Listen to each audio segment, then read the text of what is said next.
안녕하세요. 원피스 도서관 원도입니다. 세계 정부의 지도자 이미 갓벨리에 나타나 직접 록스를 처리하려 합니다. 그리고 지금은 록스의 아내와 샤키가 모두 탈출했기 때문에 통제불능의 상황만 남았고 이제 그들을 막을 것은 아무것도 없습니다.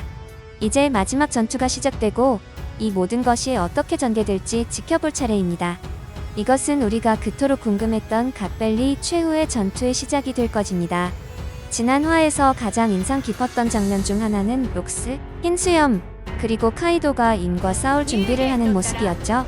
록스의 접단 최고 전력이라고 봐도 될 만큼 엄청난 라인업입니다. 원피스에 등장했던 공식적인 3인방 중 의심할 여지 없이 가장 압도적인 조합이었습니다. 그들에게는 방금 도착한 적과 싸운다는 분명한 목표가 있습니다.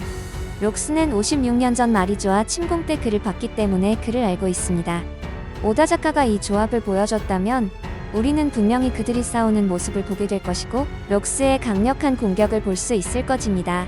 갈린과의 싸움에서 그가 처참하게 당한 모습은 봤지만 어떻게 그렇게 되었는지는 보지 못했기 때문입니다. 흰수염이 얼마나 괴물 같은지 우리는 이미 알고 있지만 이번 갓벨리 전투의 중심인 록스 디지백의 강함이 더 돋보일 것은 분명합니다. 카이도의 경우는 좀 안타까운데 전보 열매의 힘에 더 집중하던 시절이라 크게 실망하거나 임에게 굴욕을 당할 수도 있습니다. 아시다시피 최상급의 폐왕색 패기가 없으면 이런 강자들에게 상처를 입힐 수 없기 때문입니다.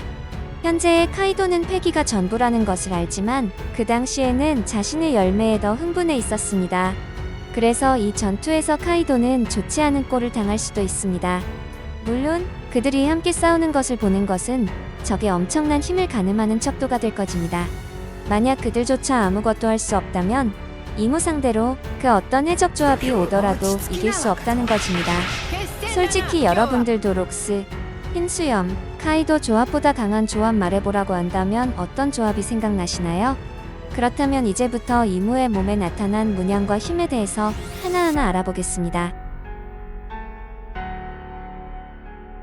가장 제 관심을 끄는 것 중 하나는 세턴의 몸에 나타난 임의 현현입니다. 이 현현은 다른 오로성의 경우와 달리 세턴의 몸 위에 임의 형상이 보이는 것입니다. 이것이 그가 보여줄 힘에 어떤 영향을 미칠까요? 단순히 몸을 조종하는 것만으로는 임의 모든 힘을 발휘하지 못할 수도 있습니다. 하지만 거의 직접 강림한 것과 같으니 그의 힘의 상당 부분을 볼 수 있을 것입니다. 이는 이 결정적인 싸움이 시작되면 알게 될 것입니다. 또한 여기서 우리는 적에게 맞서기 위해 필요한 진정한 수준을 알게 될 것입니다. 만약 이미 록스, 흰수염, 카이도 3인방을 압도한다면 루피가 혼자서 그를 상대할 수 있다는 생각은 버려야 합니다. 심지어 다른 몸을 조종하는 이 상태에서 그의 모든 힘을 보여주지 않은 것이라면 더욱 그렇습니다. 임의 모든 힘 외에도 적어도 그의 약점이 무엇인지에 대한 단서가 될 수 있다는 것입니다. 우리는 과거 스코퍼 가반과 레일리가 이 모든 것을 알고 있을 것이라고 이야기했죠. 그 이유에 대한 퍼즐이 맞춰지고 있는 건데요. 갓벨리에는 록스와 로저, 이제 이미 도착했습니다. 그런데 아직도 로저와 록스는 아직 마주치지 않았습니다. 하지만 쿠마의 갓벨리 과거 회상 마지막 부분에서 우리는 그 둘이 대화하는 것을 보았습니다. 이는 그 대화가 이미 섬에 도착했을 때 이루어졌다는 것을 의미합니다. 로저는 록스에게 멈추라고 말했고 록스는 참견하지 말라고 대답했던 것을 기억해야 합니다. 로저는 임과 싸울 생각이 없으며 다른 사람들이 정부의 지도자와 싸우는 것을 막으려는 것일까요? 록스가 로저에게 참견하지 말라고 했던 이 대화의 진짜 이유는 무엇일까요? 갓벨리 사건이 얼마 남지 않았다고 생각하기 때문에 이번 화에서 마침내 그 대화 부분에 도달하기를 바랍니다.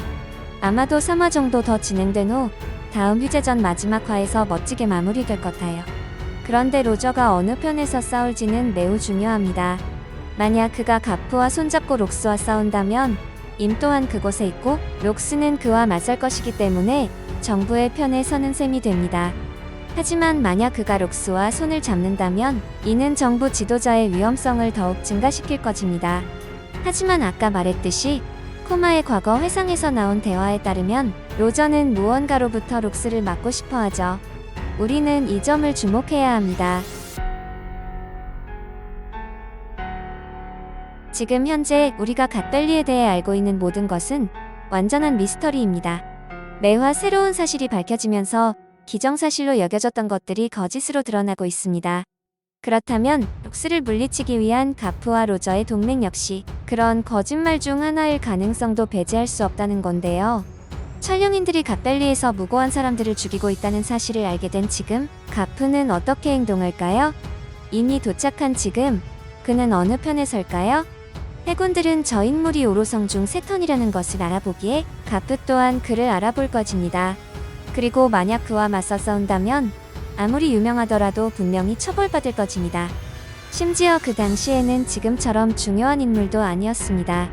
그의 영웅 칭호는 바로 갓벨리 사건에서 얻은 것이므로 가프가 무엇을 할지는 지금으로서는 완전한 미스터리입니다. 제가 이제까지 알고 있던 가프는 임과 맞서 싸울 가능성은 매우 낮다고 봅니다. 만약 그런 짓을 한다면 누구에게도 용서받지 못할 것입니다. 이미 오로성을 제거하는 데 손 하나 까딱하지 않았다면 그 당시 지금처럼 중요하지 않았던 해군 한 명쯤은 어떨지 상상해보세요. 임과의 진정으로 중요한 싸움이 벌어지는 동안 록스 해적단 일부와 로저 해적단, 다른 선원들 간의 싸움처럼 그다지 중요하지 않은 전투들도 보여줄 가능성이 높습니다. 그들은 더 이상 샤키를 위해 싸우는 것이 아니라 갓벨리의 보물을 위해 싸우고 있습니다. 마찬가지로 다른 록스 해적단원들도 이 혼란에 가담할 수 있습니다. 만약 누군가 패배한다면 갈링의 경우처럼 마지막 일격을 받거나 이미 바닥에 쓰러져 패배한 모습만 보여줄 수 있습니다. 록스가 관련된 싸움이 유일하게 진정으로 중요한 싸움인 지금 오다 작가가 이 조연들의 싸움을 전부 보여줄 것 같지는 않습니다. 결론부터 말하자면 전성기 시절의 1대1 대결에서는 록스 디지백이 가프보다 더 우세했을 가능성이 매우 높습니다. 모든 평가는 작중에서 드러난 사실과 정황에 기반한 것이며 두 인물 모두 원피스 세계관 최상위권의 강자인 것은 분명합니다. 하지만 록스가 더 우세하다고 보는 이유는 명확합니다. 록스는 그 누구도 혼자서는 이길 수 없었던 상대였습니다. 이것이 가장 결정적인 근거죠. 록스와 록스 해적단을 쓰러뜨리기 위해 해군의 영웅인 가프는 자신의 최대 라이벌인 해적왕 로저와 손을 잡아야만 했습니다. 이는 당대 최강자로 불리던 두 사람이 힘을 합쳐야만 겨우 상대할 수 있었던 존재가 바로 록스라는 것을 의미합니다. 만약 가프가 혼자서 록스를 이길 수 있었다면 굳이 해적인 로저와 협력할 필요가 없었을 것입니다. 이 사실 하나만으로도 록스의 개인적인 무력은 가프나 로저 개개인을 초월했다는 추측이 가능합니다. 그리고 록스 해적단의 선원 구성은 그야말로 괴수 그 자체였으며 이들은 훗날 각자 사왕이나 그에 준하는 전설적인 해적이 된 인물들입니다. 이처럼 야심 넘치고 개성 강한 괴물들을 선원으로 부리고 통솔했다는 것은 록스가 이들 모두를 압도하는 카리스마와 힘을 가졌다는 강력한 증거입니다. 최근 원피스 1162화에서도 록스를 따르는 흰수염과 카이도가 보였죠. 게다가 록스의 목표는 단순히 해적왕이 되는 것이 아니라 세계의 왕이 되는 것이었습니다. 이는 세계 정부를 직접적으로 전복시키려는 매우 위험한 사상이었고 그 때문에 그의 이름과 갓벨리 사건은 역사에서 지워졌습니다. 세계 정부가 이토록 두려워했던 세계 최악의 금기라는 점은 그의 위험성과 강함을 뒷받침합니다. 유일하게 조이보이와 더불어 이무와 이 정도로 비빌 수 있는 인물이 록스라는 겁니다. 저는 조이보이의 전투적인 근거가 아직 너무 부족하기 때문에 조이보이를 록스와 제대로 비교할 수 없지만 록스의 강함이 조이보이와 비슷한 수준에 있을 것이라고 생각하고 있기 때문에 록스와 이무의 싸움이 가능했다고 생각합니다. 하지만 어떤 이유에서인지 조이보이 역시 이무에게 패배했고 록스 역시 같은 방법으로 패배했을 것으로 생각합니다. 마치 자신에게 가장 중요한 영린을 건드리는 방법으로 말이죠. 여러분은 이번 화에서 무슨 일이 일어날 거라고 생각하시는지 댓글로 남겨주세요.